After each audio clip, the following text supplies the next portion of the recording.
சக்தி சேனலின் நேயர்களுக்கும் விளம்பரதாரர்களுக்கும் MSOக்களுக்கும் cable TV ஆபரேட்டர்களுக்கும் அன்போடு இனிப்பையும் பரிமாறிக்கொள்ளும் இந்த இனிய வேளையில் உங்கள் வாழ்விலும் பட்டொலி வீசிட சக்தி சேனலின் தித்திக்கும் தீபாவளி திருநாள் வாழ்த்துக்கள்.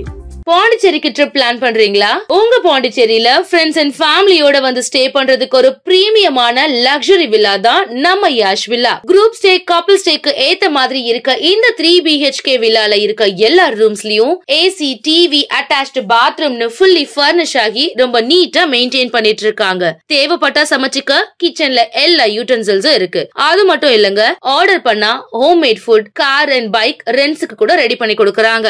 அது மட்டும் இல்லங்க, டிஸ்டன்ஸ்ல veg and non-veg hotels, KFC chicken and super மார்க்கெட்ஸும் அவைலபிளா இருக்கு. உங்க வீக்கெண்ட இன்னும் வைப் ஆக்குறதுக்கு பிரைவேட் ஸ்விம்மிங் பூலும் இருக்குங்க. கார் பார்க்கிங் வசதியோட இருக்க நம்ம யாஷ் வில்லா பாண்டிச்சேரியோட சென்டர்ல இருக்கிறதுனால இங்க இருந்து 5 கிலோமீட்டர்ஸ்ல எல்லா டூரிஸ்ட் அட்ராக்ஷன்ஸையும் நீங்க ஈஸியா ரீச் பண்ணிடலாம். இன்னும் எங்க வெயிட் பண்ணிட்டு இருக்கீங்க? உடனே கால் பண்ணுங்க 9952421750. உங்க ஸ்டேவை கன்ஃபார்ம் பண்ணிக்கோங்க.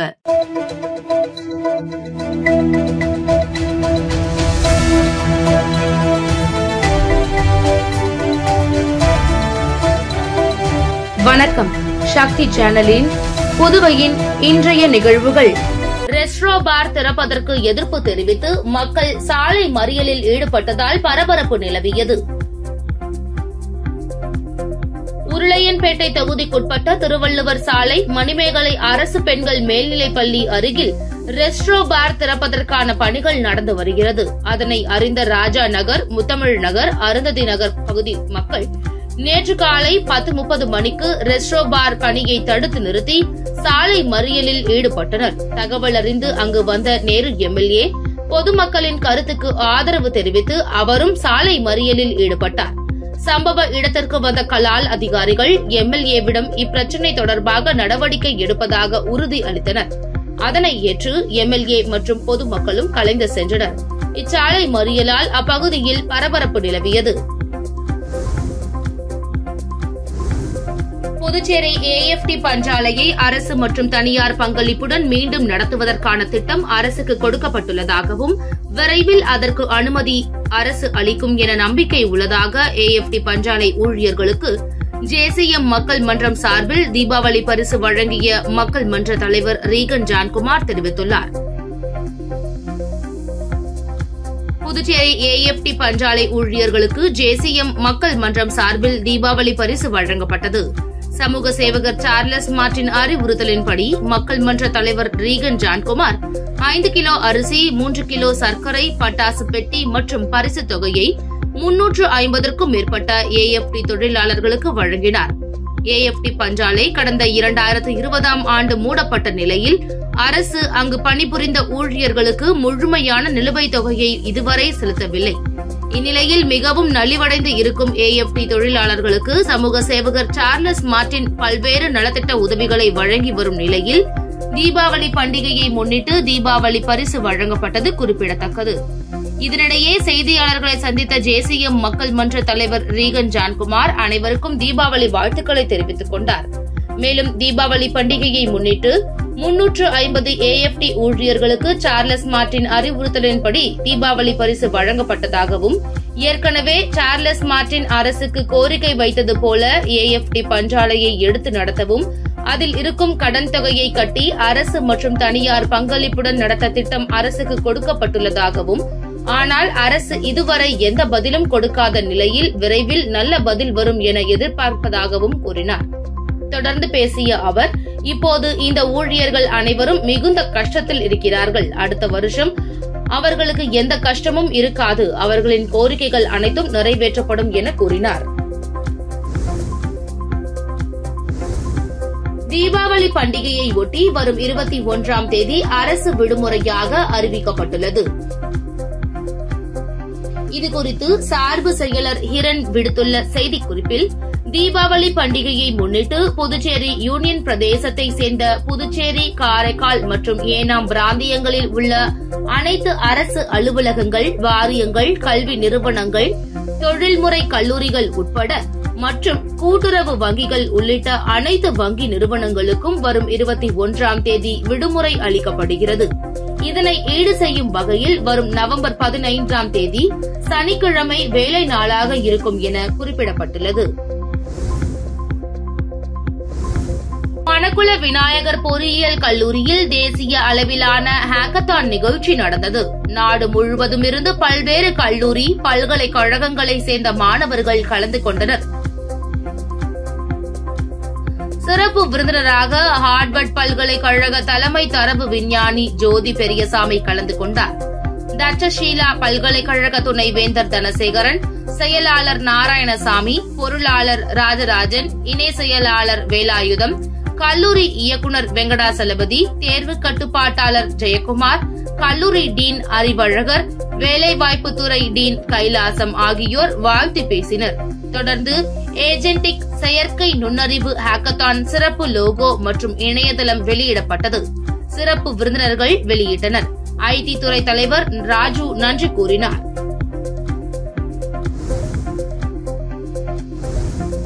சாலையோரம் கடை அமைத்து பொதுமக்கள் பார்வையில் படுமாறு ஆடு மற்றும் கோழிகளை அறுத்தால் அவை பறிமுதல் செய்யப்பட்டு உரிமையாளர் மீது நடவடிக்கை எடுக்கப்படும் என உழவர்கரை நகராட்சி எச்சரித்துள்ளது. இது தொடர்பாக உழவர்கரை நகராட்சி ஆணையர் சுரேஷ் ராஜ் வெளியிட்டுள்ள செய்திக்குறிப்பில், உழவர்கரை நகராட்சி பகுதிகளில் ஆடு மற்றும் கோழி இறைச்சி கடைகள் அதிக அளவில் உள்ளது. பண்டிகை நாட்களில் கூடுதலாக திறக்கப்படும் இறைச்சி கடைகளில் சாலையோரம் ஆடு, கோழிகள் இறைச்சிக்காக பொதுமக்கள் பார்வையில் படுமாறு அறுக்கப்பட்டு அதன் கழிவுகள் சாலையோர வாய்க்கால்களில் கொட்டப்படுவதால் சுகாதார சீர்கேடு ஏற்படுகிறது. தீபாவளி பண்டிகை அன்று நகராட்சி பகுதிகளில் உள்ள இறைச்சி கடைகளை ஆய்வு செய்ய உழவர்கரை நகராட்சி ஊழியர்கள் அடங்கிய குழு அமைக்கப்பட்டுள்ளது.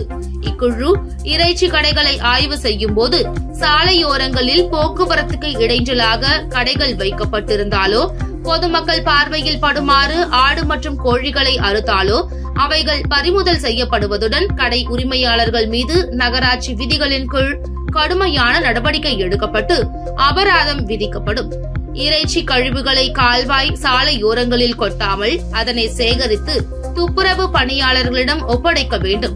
பொதுமக்கள் சுகாதாரமற்ற முறையில் விற்கப்படும் இறைச்சியை வாங்க வேண்டாம். இறைச்சி வாங்க வீட்டில் உள்ள துணிப்பைகள் மற்றும் பாத்திரங்களை பயன்படுத்துமாறு கேட்டுக் கொள்ளப்படுகிறது என குறிப்பிடப்பட்டுள்ளது. காரைக்காலில் வடகிழக்கு பருவமழையை எதிர்கொள்வது குறித்து மாவட்ட ஆட்சியர் ரவி பிரகாஷ் தலைமையில் அனைத்து துறை அதிகாரிகளுடன் ஆலோசனைக் கூட்டம் நடைபெற்றது. வடகிழக்கு பருவமழை தொடங்கியுள்ள நிலையில் புதுச்சேரி மாநிலம் காரைக்கால் மாவட்டத்தில் மாவட்ட நிர்வாகம் மற்றும் பேரிடர் மேலாண்மை துறை சார்பில் மழை, வெள்ளம், புயல் மற்றும் பல்வேறு பேரிடர்களை எதிர்கொள்ளும் விதமாக முன்னெச்சரிக்கை நடவடிக்கை எடுப்பது தொடர்பாக காரைக்கால் மாவட்ட ஆட்சியர் ரவி பிரகாஷ் தலைமையில் அனைத்து துறை அதிகாரிகளுடன் ஆலோசனைக் கூட்டம் ஆட்சியர் வளாகத்தில் இன்று நடைபெற்றது. இந்த ஆலோசனைக் கூட்டத்தில் அனைத்து துறையும் எடுத்துள்ள முன்னெச்சரிக்கை நடவடிக்கை தொடர்பாக 24 மணி நேரமும் தயார் நிலையில் இருப்பது தொடர்பாக ஆலோசனை நடத்தினார்கள். மேலும் காரைக்காலில் உள்ள அனைத்து வாய்க்கால்களையும் தூர்வார வேண்டும் எனவும், குறிப்பாக பருவமழையின் போது மழைநீர் தேக்கம் ஏற்பட்ட இடங்களில் வாய்க்கால்களை தூர்வாரி கழிவுகளை அப்புறப்படுத்த கூடுதல் கவனம் செலுத்த வேண்டும் என்று அதிகாரிகளுக்கு மாவட்ட ஆட்சியர் அறிவுறுத்தினார். புதுச்சேரி மாநிலத்தில் 1,62,05,790 ரூபாய் பயிர் உற்பத்தி ஊக்கத்தொகை விவசாயிகளுக்கு வழங்கப்பட்டுள்ளது.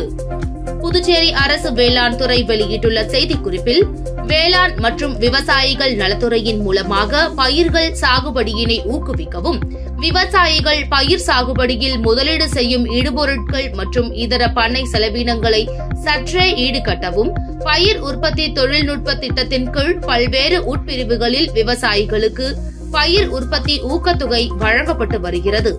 அதன்படி கடந்த நவரை பருவத்தில் நெல் பயிர் சாகுபடி செய்த புதுச்சேரி பகுதியினை சேர்ந்த 1770 பொதுப்பிரிவு விவசாயிகளுக்கு 1,32,80,940 ரூபாய் பயிர் உற்பத்தி ஊக்கத்தொகையும், கடந்த ரபி பருவத்தில் எள் சாகுபடி செய்த 328 பொதுப்பிரிவு விவசாயிகளுக்கு பயிர் உற்பத்தி ஊக்கத்தொகையாக 22,24,850 ரூபாய் வங்கிக் கணக்கில் செலுத்தப்பட்டுள்ளது.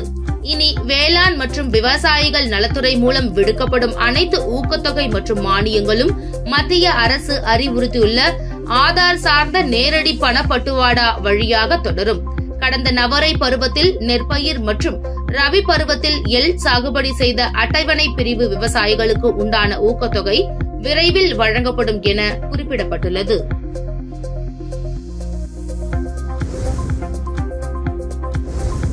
காரைக்காலில் புதுச்சேரி அரசு சார்பில் அறிவித்த தீபாவளி தொகுப்பு வழங்காததை கண்டித்து மாவட்ட ஆட்சியர் அலுவலகம் முன்பு போராளி குழு சார்பில் 100க்கும் மேற்பட்டோர் முற்றுகை போராட்டத்தில் ஈடுபட்டதால் பரபரப்பு ஏற்பட்டது. புதுச்சேரி மாநிலத்தில் உள்ள அனைத்து ரேஷன் அட்டைகளுக்கும் தீபாவளி பண்டிகையை முன்னிட்டு 585 ரூபாய் மதிப்பில் தீபாவளி சிறப்பு தொகுப்பு வழங்கப்படும் என்று புதுச்சேரி அரசு சார்பில் அறிவிக்கப்பட்டது. இந்நிலையில் தீபாவளி சிறப்பு தொகுப்பு புதுச்சேரியில் உள்ள மக்களுக்கு மட்டும் 2 நாட்களுக்கு முன்பு வழங்கும் பணியினை முதலமைச்சர் தொடங்கி வைத்த நிலையில் இதுவரை காரைக்கால் மாவட்டத்தில் உள்ள ரேஷன் அட்டைதாரர்களுக்கு தீபாவளி தொகுப்பு வழங்காததை கண்டித்து போராளி குழு சார்பில் காரைக்கால் மாவட்ட ஆட்சியர் அலுவலகம் முன்பு பல்வேறு அரசியல் கட்சியை சேர்ந்த 100க்கும் மேற்பட்டோர் முற்றுகை போராட்டத்தில் ஈடுபட்டதால் அப்பகுதியில் பரபரப்பு ஏற்பட்டது. உடனடியாக மாவட்ட ஆட்சியர் அலுவலகம் முன்பு முற்றுகை போராட்டத்தில் ஈடுபட்டவர்களை போலீசார் பேச்சுவார்த்தை செய்ததை அடுத்து அவர்கள் கலைந்து சென்றனர். வடகிழக்கு பருவமழை துவங்கியுள்ளதை தொடர்ந்து புதுச்சேரியில் மழைநீர் தேங்கும் பகுதிகளில் மேற்கொண்டுள்ள முன்னேற்பாடுகளை கலெக்டர் திடீர் ஆய்வு செய்தார். புதுச்சேரியில் வடகிழக்கு பருவமழை கடந்த 16ஆம் தேதி துவங்கியது. அருகாமையில் உள்ள தமிழக பகுதியான விழுப்புரம் மாவட்டத்தில் பெய்து வரும் மழை காரணமாக சங்கராபரணி ஆற்றின் குறுக்கே உள்ள வீடூர் அணை வேகமாக நிரம்பி வருகிறது. அணையின் முழு கொள்ளளவான 32 அடியில் 28 அடிக்கு நீர் நிரம்பியதை தொடர்ந்து புதுச்சேரி பகுதியில் சங்கராபரணி ஆற்றங்கரையோர கிராமங்களுக்கு கலெக்டர் வெள்ள அபாய எச்சரிக்கை விடுத்தார். மேலும் மழைநீர் தேங்கும் பகுதிகளை கலெக்டர் குலோத்துங்கன் ஆய்வு மேற்கொண்டார். அதன் ஒரு பகுதியாக உப்பனாறு கால்வாய் அமைந்துள்ள மறைமலை அடிகள் சாலை மற்றும் காமராஜர் சாலை சந்திக்கும் இடங்களை பார்வையிட்ட கலெக்டர் அப்பகுதியில் உள்ள குபேர் நகர் மற்றும் நேரு நகருக்கு மழைநீர் செல்லாத வகையில் மழைநீரை வடிய வைக்க அதிகாரிகளுக்கு உத்தரவிட்டார். தொடர்ந்து கொம்மந்தான்மேடு படுகை அணை, ஆராய்ச்சி குப்பம், சித்தேரி பகுதிகளை பார்வையிட்ட கலெக்டர் 3 கிராமங்களிலும் ஆற்றங்கரையை 1 மீட்டருக்கு உயர்த்தி பலப்படுத்தும் வகையில் மணல் மூட்டைகள் இருப்பு வைக்கவும் 24 மணி நேரமும் பொதுப்பணித்துறை உள்ளிட்ட அரசு அதிகாரிகள் கண்காணித்து உடனுக்குடன் மாவட்ட நிர்வாகத்திற்கு தகவல் தெரிவிக்க அறிவுறுத்தினார். வீடூர் அணையிலிருந்து உபரி நீர் திறக்கும் போது கண்காணிப்பில் இருக்க அதிகாரிகளுக்கு உத்தரவிட்டார். புதுச்சேரியில் உள்ள போலீஸ் ஸ்டேஷன்களில் மக்கள் மன்றம் நிகழ்ச்சி நேற்று நடந்தது. போலீஸ் உயரதிகாரிகள் பங்கேற்று பொதுமக்களிடம் குறைகளை கேட்டறிந்தனர். புதுச்சேரி போலீஸ் நிலையங்களில் மக்களிடம் நேரடியாக குறைகளை கேட்டறிந்து நிவர்த்தி செய்யும் வகையில் மக்கள் மன்றம் நிகழ்ச்சி நடந்து வருகிறது. அதன்படி நெட்டப்பாக்கம் போலீஸ் ஸ்டேஷனில் நடந்த மக்கள் மன்றம் நிகழ்ச்சியில் டிஐஜி சத்யசுந்தரம், மேற்கு எஸ்பி சுப்பிரமணியன் பொதுமக்களிடம் குறைகளை கேட்டறிந்து உடனடியாக அதனை நிவர்த்தி செய்ய நடவடிக்கை மேற்கொண்டனர். இதேபோல் சேதராப்பட்டில் சீனியர் எஸ்பி கலைவாணன், வடக்கு எஸ்பி ரகுநாயகம் பொதுமக்களிடம் குறைகளை கேட்டு நிவர்த்தி செய்தனர். ஒதியஞ்சாலையில் கிழக்கு எஸ்பி ஸ்ருதி யாரகட்டி, அரியாங்குப்பத்தில் தெற்கு எஸ்பி செல்வம் ஆகியோர் பொதுமக்களிடம் குறைகளை கேட்டறிந்து நிவர்த்தி செய்தனர். இதில் பொதுமக்களிடமிருந்து 38 புகார்கள் பெறப்பட்டு 24 புகார்களுக்கு உடனடியாக தீர்வு எடுக்கப்பட்டது. நிலுவையில் உள்ள புகார்களுக்கு விரைந்து நடவடிக்கை எடுக்க நிலைய அதிகாரிகளுக்கு உத்தரவிடப்பட்டது. தீபாவளி பண்டிகையை ஒட்டி ஆதி திராவிடர் மற்றும் பழங்குடியின பயனாளிகளுக்கு இலவச வேட்டி சேலைக்கு பதில் தலா 1000 ரூபாய் வங்கிக் கணக்கில் வரவு வைக்கப்படுகிறது. புதுச்சேரி அரசு ஆதி திராவிடர் மற்றும் பழங்குடியினர் நலத்துறை இயக்குநர் அர்ஜுன் ராமகிருஷ்ணன் செய்திக்குறிப்பில், தீபாவளி பண்டிகையை முன்னிட்டு புதுச்சேரி யூனியன் பிரதேசத்தில் 18 வயது பூர்த்தியடைந்த ஆதி திராவிடர் மற்றும் பழங்குடியின அனைத்து குடும்ப உறுப்பினர்களுக்கும் இத்திட்டத்தின் கீழ் தலா 1000 வீதம் நிதி உதவி வழங்கப்படுகிறது. புதுச்சேரி பிராந்தியத்தை சேர்ந்த 1,0685 பயனாளிகளும், காரைக்கால் பிராந்தியத்தை சேர்ந்த 24,778 பயனாளிகளும், ஏனாம் பிராந்தியத்தை சேர்ந்த 5,144 பயனாளிகளும் இத்திட்டத்தின் கீழ் நிதி உதவி பெறுகின்றனர். புதுச்சேரி யூனியன் பிரதேசத்தில் 1,31,607 பயனாளிகளுக்கு 13,16,07,000 ரூபாய் நிதி உதவி வழங்கப்படுகிறது. இந்த நிதி உதவி பயனாளிகளின் வங்கி கணக்குகளில் நேரடியாக வரவு வைக்கப்படுகிறது. இவ்வாறு அதில் கோரப்பட்டுள்ளது.